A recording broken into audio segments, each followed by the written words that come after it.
The music creates the dance. There is no dance without the music. If we didn't dance to a record, you had to go back to the lab and make a record for us to dance to. The clubs were like the biggest things. Like, we had so much fun dancing. They were making records catering to us at the time so we could get busy. Dancing in the late 80s, it was amazing. Everything from house, hip-hop, even a little bit of b-boy was slightly there, but it kind of faded away. The city was alive and thriving, and dancing was at the head of the culture still.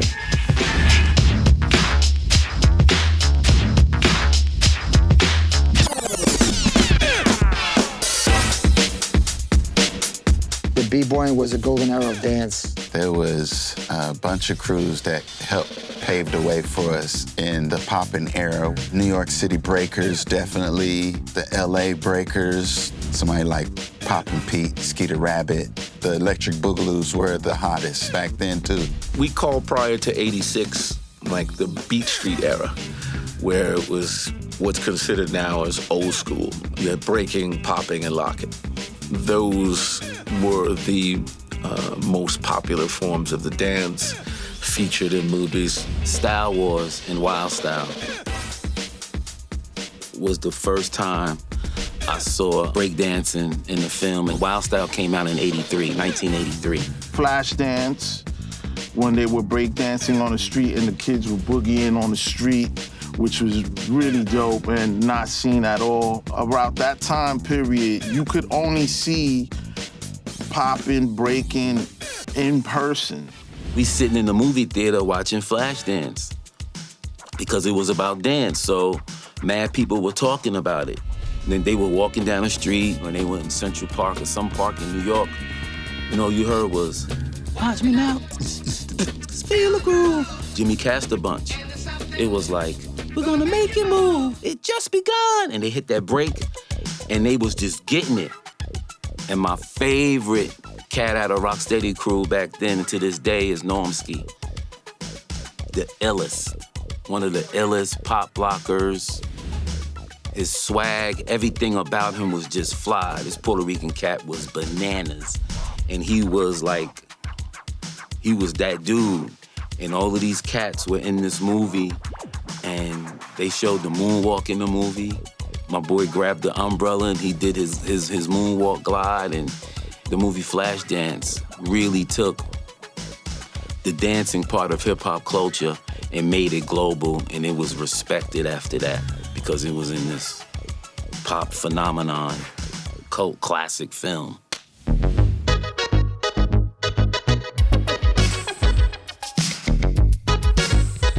Lee from B Street, he reflected us because he was like black dude dancing. So we looked at him like he was us.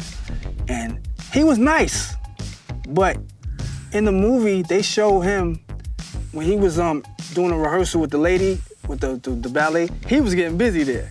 That was the time he shined, but when it came to like the break dance, they had to give it to Crazy Legs and them. With the Rocksteady crew, like that battle in the Roxys they had with the New York City Breakers, that's like an all-time hip-hop moment. My first earliest memory of me seeing hip-hop have to be breaking.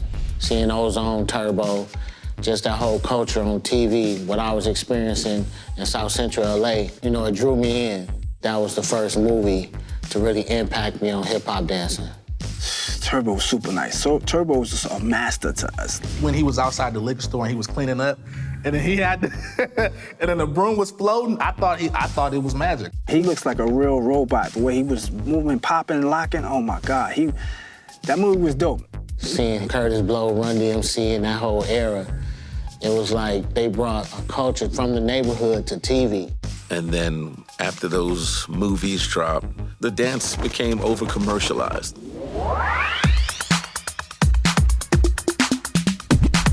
When I think of popping and locking, the first time I really, aside from Soul Train, the first time I really saw it was on What's Happening with Fred Berry and Shabba-Doo. To see it on television, you know what I'm saying? It was like, wow. And not just on a dance show, but like incorporated into a television show. All of those movies together just shaped my youth.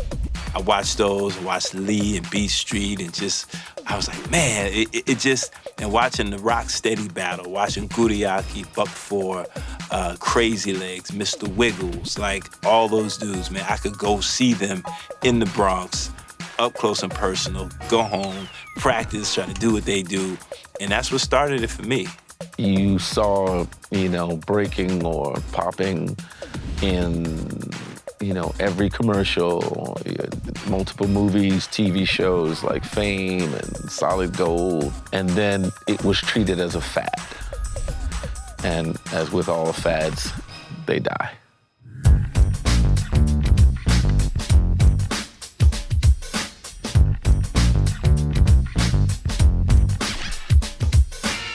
The ones who helped push hip-hop dance forward back in the day were Whodini. They had two of the first backup dancers. Stretch and Cliff Love from Whodini. The whole Whodini Foundation inspired me to really want to take this game serious. Kango Kid and Dr. Ice, and then me and Lance Romance came into the space and Stretch. We were the first hip-hop dancers that paved the way, or whatever it was. We were the first hip-hop dancers behind a rap group in the history of hip-hop. They set it off for everybody. They was dancing for Whodini, and on a high level, too. My mentor, that was Buddha Stretch. He was like a superhero. He was doing a lot of shows and a lot of videos. Seeing him and knowing he was in the same vicinity as me, I knew I was on my way to where I needed to be in this dancing thing. I met Cliff at the Roxy, at the roller rink. We were both, poppers. And then we used to see each other off and on going out to the clubs. And I remember going to Madison Square Garden, 1986, with my oldest sister. And she bought the tickets for the Raising Hell tour. And when Whodini's on stage, I'm like, I know him. That's Cliff. We come out to the Pee Wee Herman song. That was the first time a lot of my peers and friends, back then, nobody knew. So we come out on stage at Madison Square Garden with Whodini. All 5 boroughs is in the house. It's on and popping. And so we're watching in the stands cheering, LL Cool J, Whodini, Run DMC singing.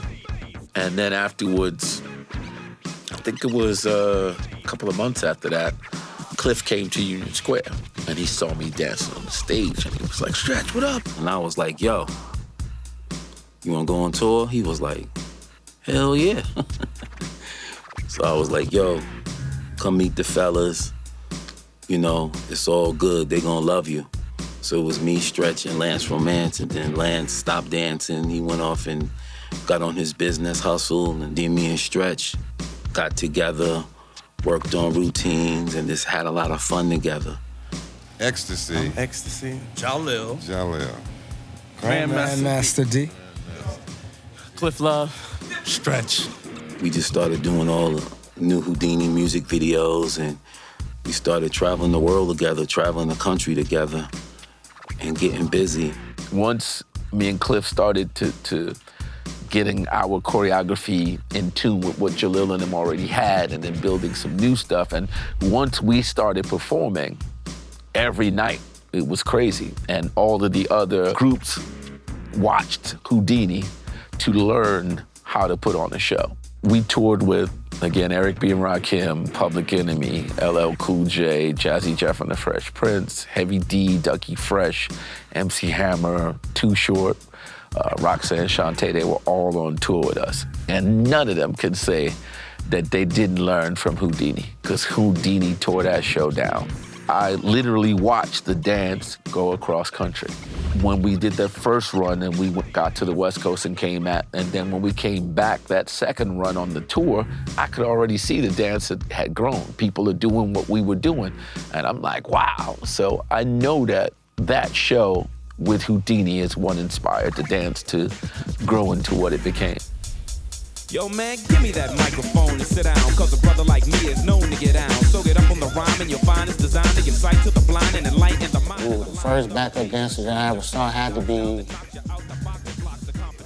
be the Soul Brothers from LA that I saw.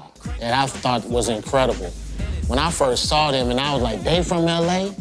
It just put more fire in me, like just the way they was moving and just gigging. I was just like, yeah, I want to do that. Props to the Soul Brothers. They really don't get their props, but they really start moving stuff in LA and hip hop. We did Young MC, and that's just, put us out there. The first video the Soul Brothers officially danced with Def Jeff was Dropping Rhymes on Drums. The classic, the hip hop dance classic. To this day. We had a good time as a group, and people couldn't figure out what we were doing. And to this day, like, a lot of people were like, what do you name what you guys do? And we call it Soul Brother Boogie.